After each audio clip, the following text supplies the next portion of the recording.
नमस्कार, 8 बजे की खबरों में आपका स्वागत है। मैं हूं आरफा खानम शेरवानी। सबसे पहले हेडलाइंस पर नजर डालते हैं। भारत और ब्रुनेई के बीच रक्षा, स्वास्थ्य और खेल से जुड़े मामलों में 3 समझौते। उपराष्ट्रपति की मौजूदगी में साझा सैन्य अभ्यास पर सहमति। डॉक्टरों को एक दूसरे के देश में रिसर्च की मिलेगी सहूलत।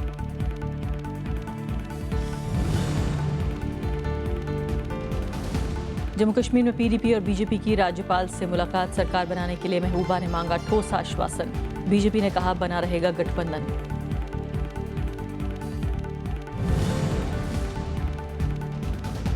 मनरेगा के 10 साल पूरे, केंद्र सरकार का दावा। ज्यादा धन का आवंटन कर बदली दशा दिशा। कांग्रेस उपाध्यक्ष ने कहा मिला गरीबों को फायदा।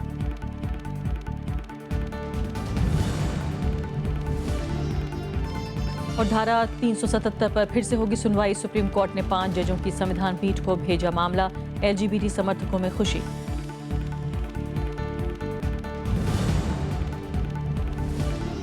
साथ ही जीका पर सरकार ने जारी किए दिशा निर्देश। गर्भवती महिलाओं को प्रभावित देशों की यात्रा न करने की सलाह। वायरस को रोकने के लिए ठोस कदम। और अब पहली खबर।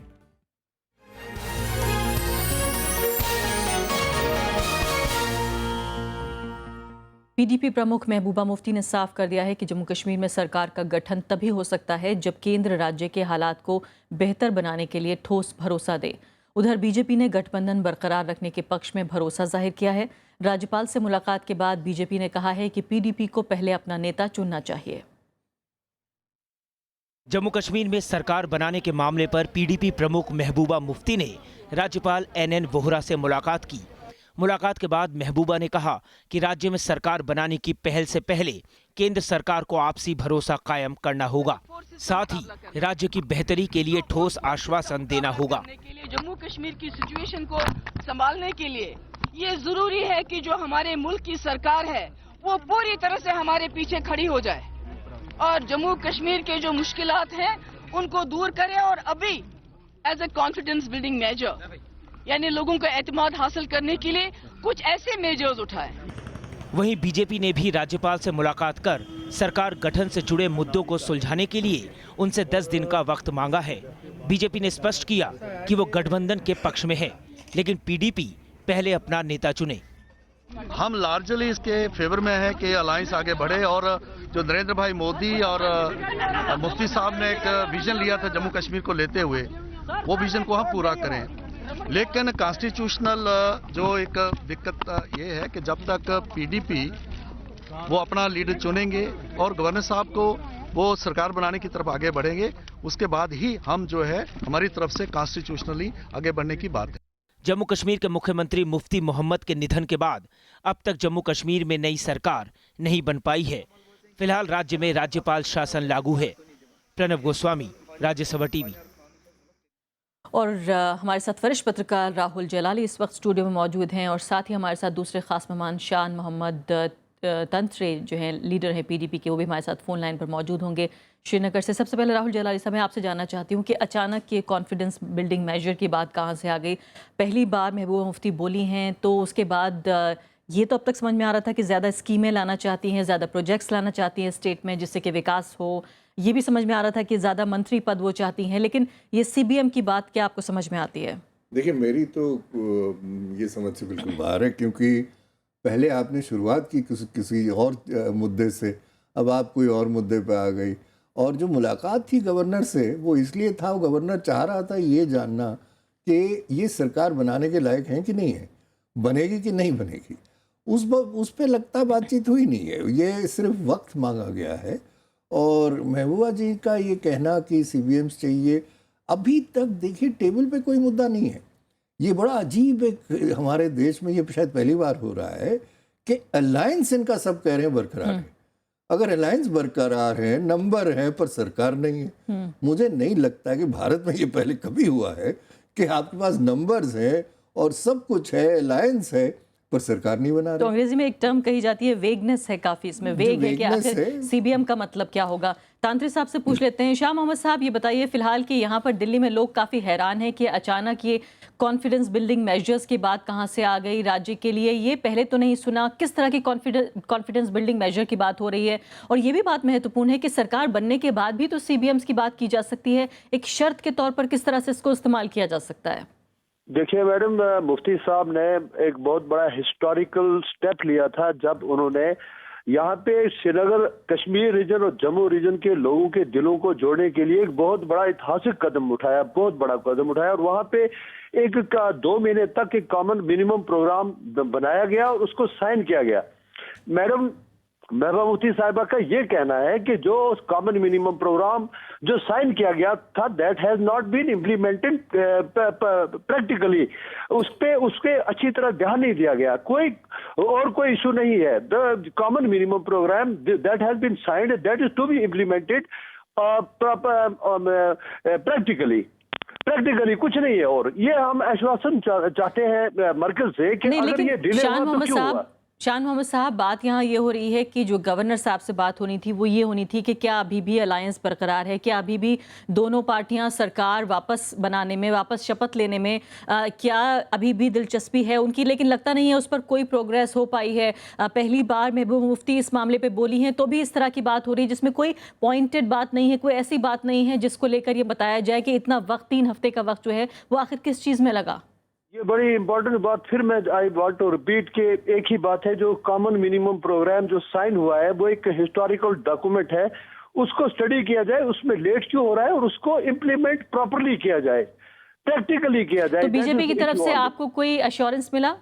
नहीं, इसके बारे में तो हमारे स्पोक्समैन ही कह सकते हैं कि हमारे पास जो पार्टी का है, जो महबूबा जी कह रही है, वो सिर्फ इतना कह रही है कि जो एक हिस्टोरिकल स्टेप मुफ्ती साहब ने दिया था तो इसको उनको श्रद्धांजलि भेंट करने का, इंडिया को और कश्मीर को और मजबूत करने के लिए ये ऐतिहासिक कदम है। इसको इम्प्लीमेंट किया जाए जो हमारे मुल्क के हक में भी बेहतर है, हमारे लोगों के हक में भी बेहतर है और स्टेट के हक में भी बेहतर है। That is the only issue. जी, राहुल जलाली साहब, आपको समझ में आती है बात? वो ये कह रहे हैं कि जो दोनों क्षेत्र हैं, जाहिर हम जानते हैं पिछले दिनों में तनाव भी रहा है, जो कि पहले लग रहा था कि बहुत दिनों तक जो है शांति रही थी, लेकिन जो तनाव है उसे बेहतर करने के लिए दोनों जो क्षेत्र हैं राज्य के, उनको नज़दीक लाने के लिए जो बात हो रही थी उसी मामले पे बात रुकी हुई है। देखिए, पहली बात तो ये है कि मुझे ये समझ में नहीं आ रहा है कि मुफ्ती साहब के देहांत के बाद और आज तक क्या सिचुएशन में बदलाव आया है।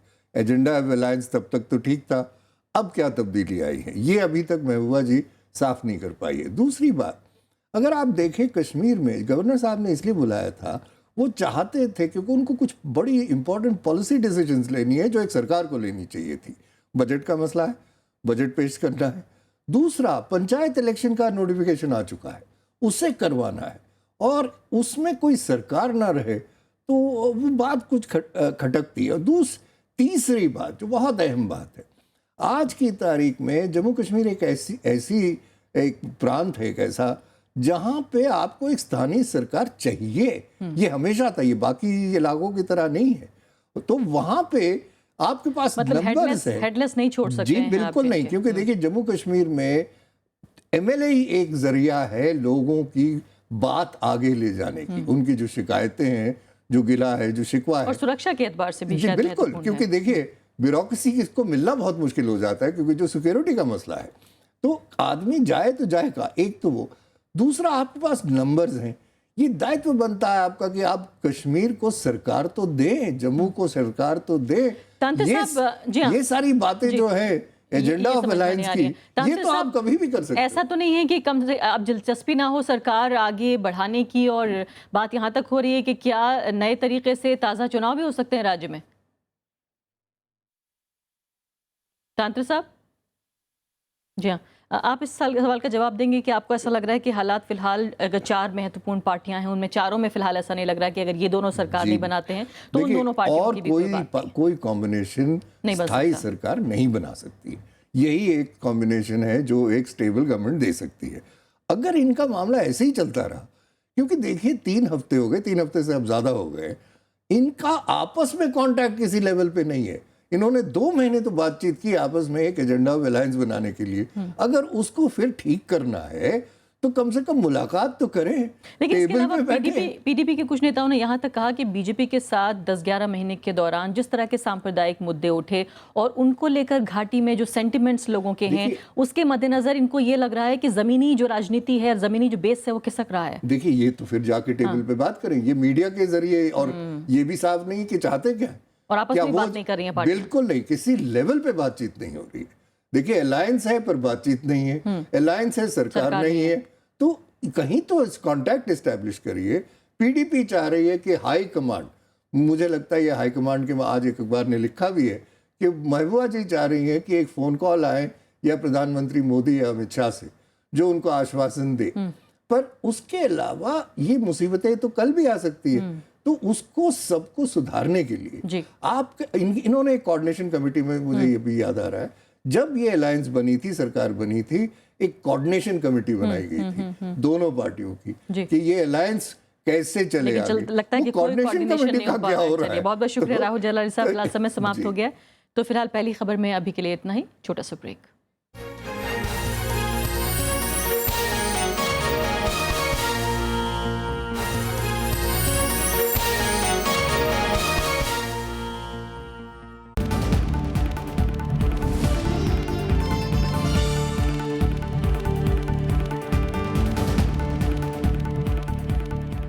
যদি তোর ডাক শুনে কেউ না আসে, তবে একলা চলো রে, যদি তোর ডাক শুনে কেউ না আসে, তবে একলা চলো রে, একলা চলো, একলা চলো, একলা चलो, একলা। विरासत में इस बार गुरुदेव रविंद्रनाथ ठाकुर का रचना संसार हिंदी में पहली बार सिर्फ राज्यसभा टेलीविजन पर। একলা চলো, একলা চলো, একলা চলো।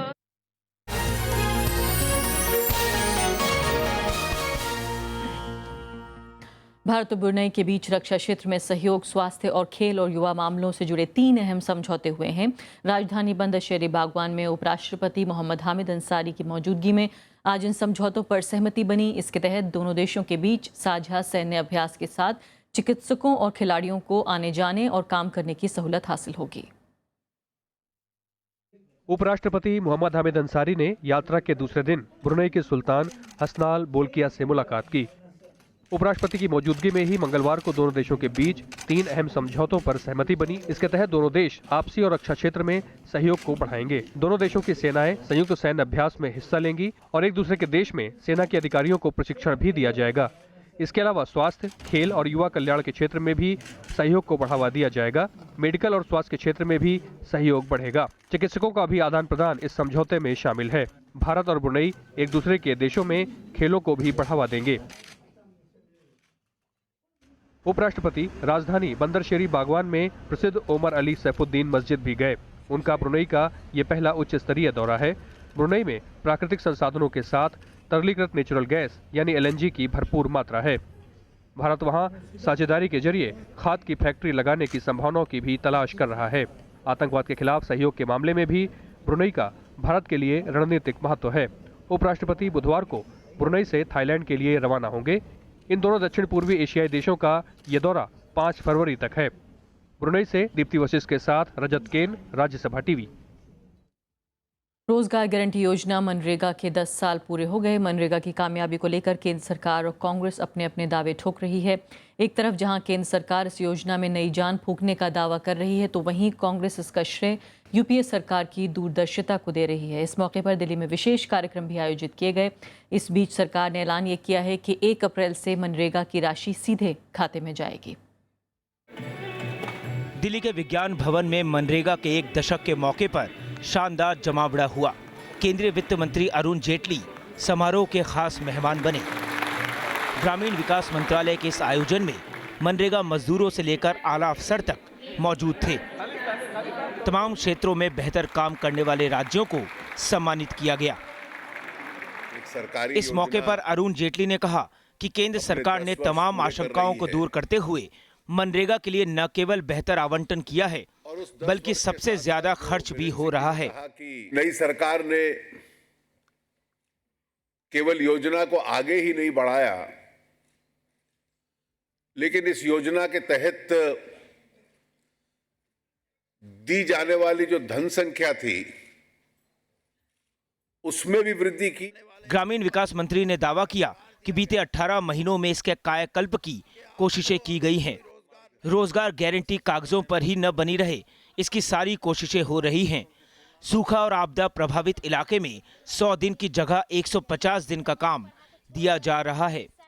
9 राज्यों में जहां भी हमारे को ये पता लगा कि राज्य सरकार ने कुछ जिलों में या कुछ तहसीलों में सूखे की स्थिति घोषित की है या प्राकृतिक आपदा आई है, वहां हमने उसी रोजगार को 100 दिन से बढ़ा के 150 दिन किया।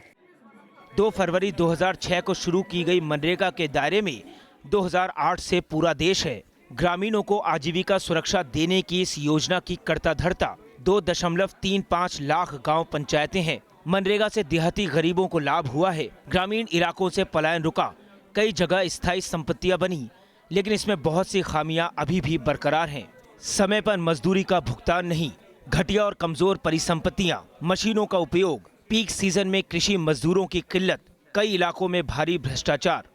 हमारे यहाँ जो जितने काम लगते हैं मनरेगा के तहत, जितने लाभुक दलित लोग जो ज़्यादा खासकर दलित हमारे यहाँ अपना मनरेगा से लाभ उठाए हैं। अपना फायदा तो होता है, लेकिन ये जो लोग अपने मजदूर लोग जो काम करते हैं नरेगा में, काम तो कर लेते हैं बेचारे, 2-2 महीने तक वो पीछे डोलते रहते हैं, 3 महीना लग जाता है, मजदूरी नहीं मिलती है समय पे। मनरेगा की शुरुआत से अब तक 3,13,000 करोड़ रुपए से ज्यादा खर्च हो चुके हैं। इसमें 71% रकम मजदूरी में खर्च हुई। मनरेगा से सबसे ज्यादा फायदा गरीब तबके की महिलाओं, दलितों और आदिवासियों को हुआ। दुनिया की सबसे बड़ी रोजगार गारंटी योजना यानी मनरेगा ने 1 दशक के सफ़र में तमाम उतार चढ़ाव तय कर लिए हैं, लेकिन अभी भी मजदूरों को समय पर मजदूरी मिलना इसकी सबसे बड़ी चुनौती है। कैमरामैन DK पांडे के साथ अरविंद कुमार सिंह, राज्यसभा TV, दिल्ली। उधर कांग्रेस उपाध्यक्ष राहुल गांधी ने मनरेगा को लेकर केंद्र सरकार पर ही पलटवार किया है। राहुल ने कहा कि जिस बीजेपी ने मनरेगा को कांग्रेस की सबसे बड़ी नाकामी बताया था, अब वही बीजेपी इसका श्रेय लेने में जुटी है।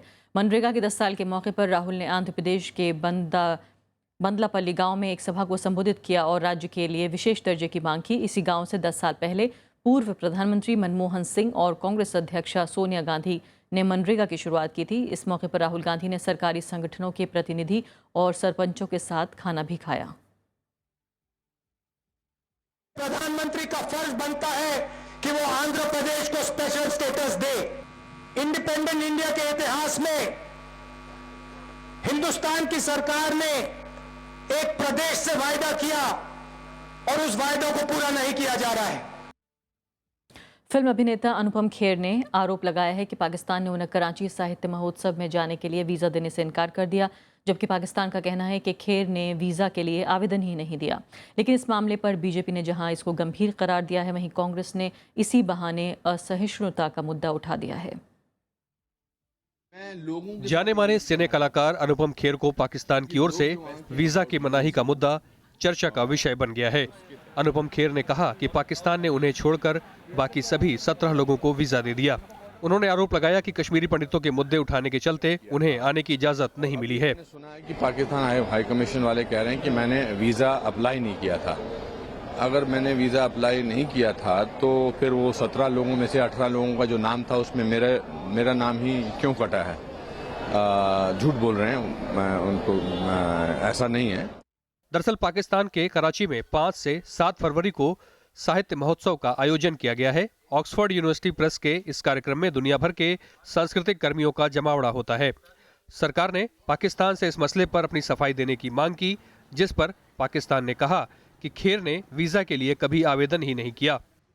वीजा देना तो किसी भी कंट्री का का अपना अधिकार है, विशेषाधिकार है, लेकिन उसको न देने के पीछे, रिजेक्ट करने के पीछे तर्क जो है वो न्याय संगत होना चाहिए।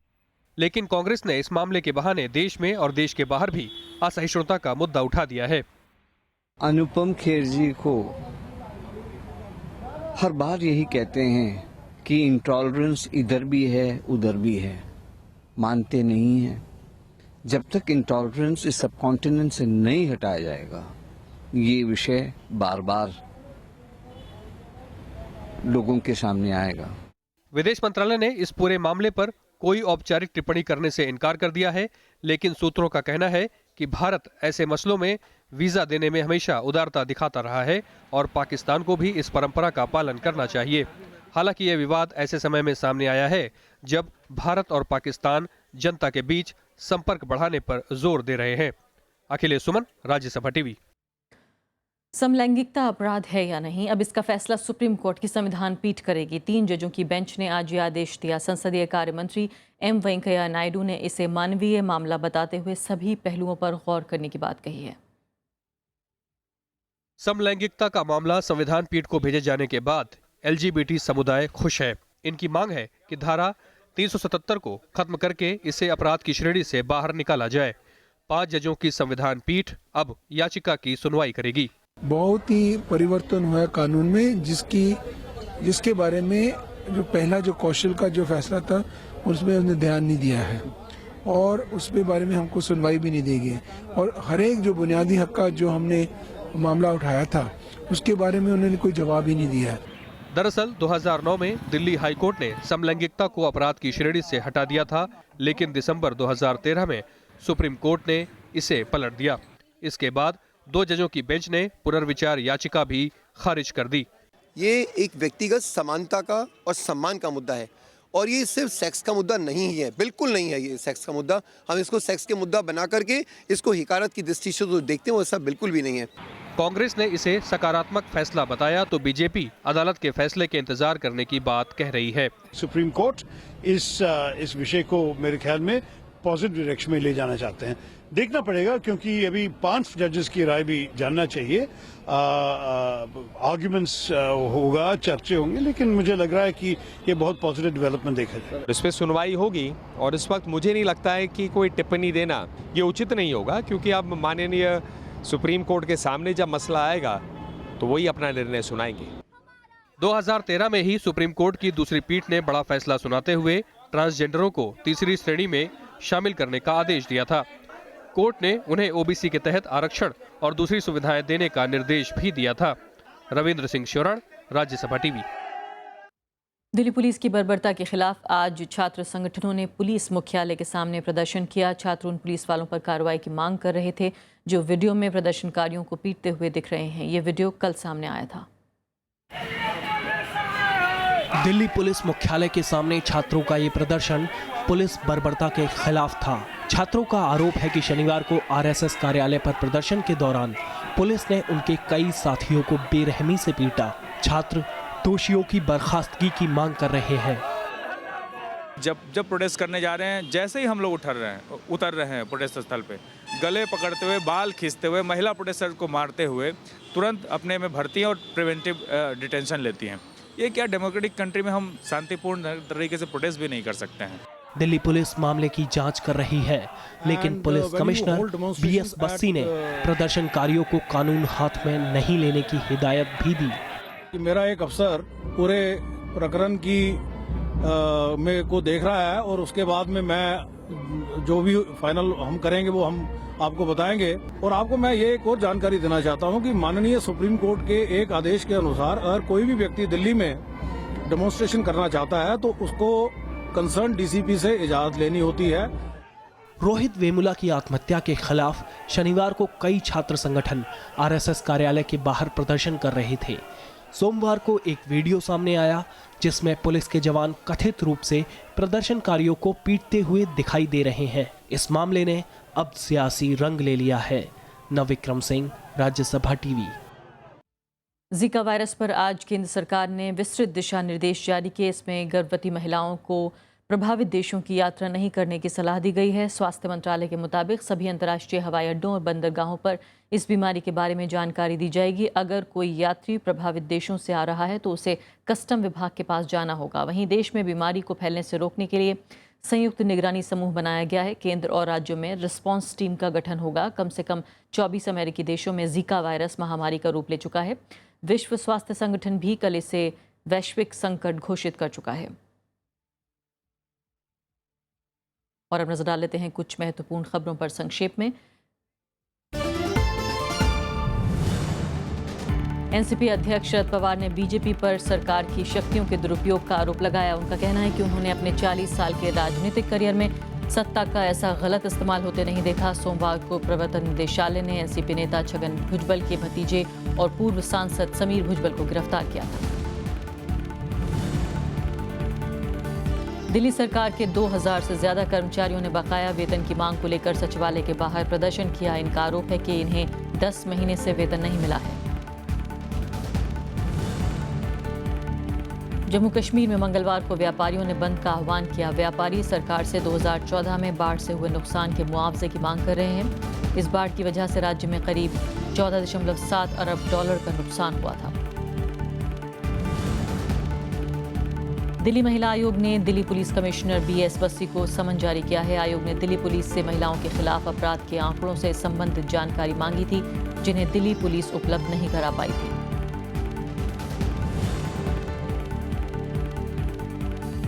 देश में सभी दिव्यांगों को 1.5 साल के भीतर विशेष पहचान पत्र दिया जाएगा। केंद्रीय सामाजिक न्याय और अधिकारिता मंत्री थावरचंद गहलोत ने इस बात की जानकारी दी है। इस पहचान पत्र के जरिए कल्याण योजनाओं का लाभ लेने में उन्हें आसानी होगी। दिल्ली हाईकोर्ट ने स्कूलों में बच्चों की मौत के मामले में राज्य सरकार के शिक्षा विभाग, दक्षिण दिल्ली नगर निगम, पुलिस आयुक्त और दोनों स्कूलों से उनकी स्थिति रिपोर्ट दाखिल करने का आदेश दिया है। अदालत ने 2 अलग-अलग स्कूलों में टंकियों में गिरने से 2 बच्चों की मौत को दुर्भाग्यपूर्ण बताया। दिल्ली के स्कूलों में नर्सरी एडमिशन में मैनेजमेंट कोटा मामले पर हाईकोर्ट 4 फरवरी को फैसला सुनाएगा। स्कूलों की तरफ से सरकार के एडमिशन प्रक्रिया से मैनेजमेंट कोटा खत्म करने के आदेश के खिलाफ मुकदमा दायर है। कोर्ट ने स्कूलों द्वारा लागू 62 कैटेगरी की सूची भी जमा करवाई है। महाराष्ट्र के औरंगाबाद में दोपहिया वाहनों के लिए हेलमेट अनिवार्य कर दिया गया है। ट्रैफिक पुलिस ने सोमवार से इस नियम को लागू कर दिया। इस कानून को ढंग से लागू कराने के लिए पुलिस ने शहर में 15 जगहों पर चेक पॉइंट्स बनाए हैं। शहर में बढ़ते सड़क हादसों के बाद पुलिस ने यह नियम लागू किया। जम्मू कश्मीर में पारा एक बार फिर से नीचे आ गया है। घाटी में कड़ाके की सर्दी वाले इलाकों में आम जीवन फिर से प्रभावित हो रहा है। मौसम वैज्ञानिकों ने बूंदाबांदी की भी आशंका जताई है। अमेरिका में राष्ट्रपति चुनाव में दलगत नामांकन पाने की दौड़ जारी है। रिपब्लिकन पार्टी में डोनाल्ड ट्रंप पहले दौर में टेड क्रूज से पिछड़ गए। आयोवा के बाद उम्मीदवारी के लिए न्यू हैम्पशायर और दक्षिण कैरोलिना में चुनाव होगा। न्यू हैम्पशायर में 9 फरवरी को मतदान होगा। इसी के साथ अभी के लिए इतना ही। नमस्कार।